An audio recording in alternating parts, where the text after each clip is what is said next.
Computer পার্কের নতুন ভিডিওতে আপনাদের কাছে সাদর আমন্ত্রণ। সো আজকে আমাদের কাছে একটু দেখাই, এটা স্যামসাং এর N145 প্লাস ব্লমিংটন আর DDR3 একটা ভার্সন 1.1 একটা মাদারবোর্ড আসছে, মানে ল্যাপটপ আসছে। ল্যাপটপের এই যে আমাদের যে বাকি খণ্ডগুলো এগুলো আর কি। তো এটা প্রবলেম হচ্ছে আপনার পাওয়ার আসে না। এটার প্রথম যে আইসি, সে আইসিটা হচ্ছে এই যে এটা হচ্ছে সে আইসি 51125 আইসিটা হচ্ছে 51125 সিরিজের আইসি। এটার প্রবলেম হচ্ছে আইসি হিট হয় অনেক সময়, দেখা যায় আইসি 3 ভোল্ট বা 5 ভোল্ট। এখানে আমরা যদি ডায়াগ্রাম দেখি তাহলে আইসি নাম্বারটা হচ্ছে আপনার এই যে আমরা ডায়াগ্রাম দেখি, তো একটু ডায়াগ্রামটা ঘুরাই দিই। এটা হচ্ছে আইসি নাম্বার U518। আমরা এটাতে দেখি তাহলে U518।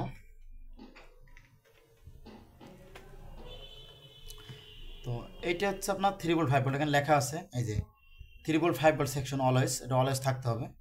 তো আইসি হিট হয়, তো আইসির ভিন ভোল্টেজ হচ্ছে 16 নম্বর পিন, এবং এটা হচ্ছে আপনার VREG3 VREG5, অনেক সময় শর্ট থাকে।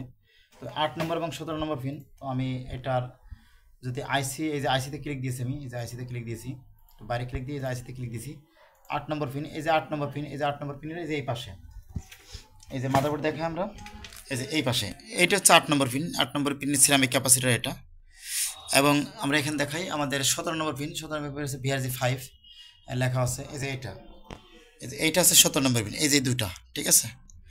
তো এই দুইটা আমাদের কোনো শর্ট নাই, শর্ট না থাকার কারণে আমাদের প্রবলেমটা হচ্ছে VRG5 এর যে 5 ভোল্টেজ সেটা কিন্তু তৈরি হয় না, 1.1 তৈরি হয়, যার কারণে পোসার আইসি কিন্তু হিট হয়।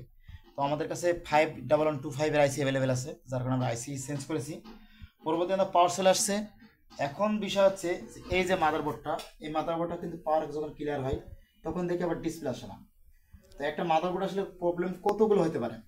তো ডিসপ্লে না আসার পরে আমরা অলরেডি বায়োস করেছি, এই যে দেখুন আমাদের বায়োস করেছি। এখানে আমরা ডায়াগ্রাম অনুযায়ী কাজ করি, যারা কাজ শিখতেছেন তারা আমাদের সাথে যোগাযোগ করতে পারেন।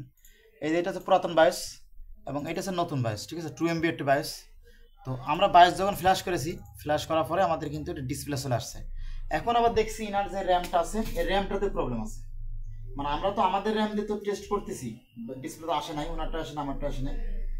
বায়োস করার পর ডিসপ্লে চলে আসছে। এখন দেখছি যে এটা আবার দেখছি এটা প্রবলেম হচ্ছে, আপনার র্যামের প্রবলেম আছে। 2 GB একটা র্যাম, একটা নর্মাল র্যাম, এটা কোনো আহমেদ ফ্যাক্ট না। এই যে এটা হচ্ছে বায়োস আপনার, এইদিকে আমাদের আয়ের পাশে আছে বায়োসটা, এই যে আয়ের পাশে বায়োসটা 2 MB একটা বায়োস। এটা একটা বায়োসের মাধ্যমেই পাওয়ার প্লাস ডিসপ্লে, একটা বায়োসের মাধ্যমে পাওয়ার প্লাস ডিসপ্লে দুইটাই আসছে।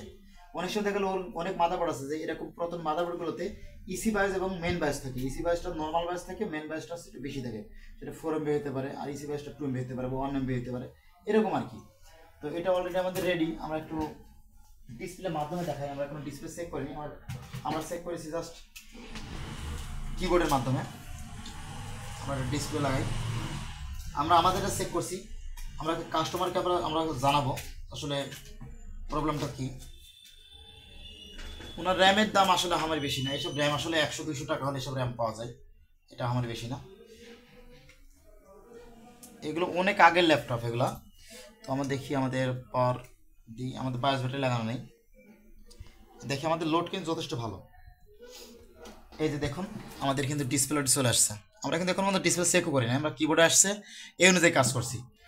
তো যারা ল্যাপটপ মাদারবোর্ড প্রপার সার্ভিসিং করতেছেন, যে ল্যাপটপ মাদারবোর্ড প্রফেশনাল সার্ভিসিং করতে চাচ্ছেন, অনেক সময় দেখা যায় বিভিন্ন একটা অপরিচিত জায়গায় গেলে যারা কাজ জানে না বাট খুলে কিন্তু বসে থাকে, এরকম কিন্তু অনেক এরকম অফার থাকে।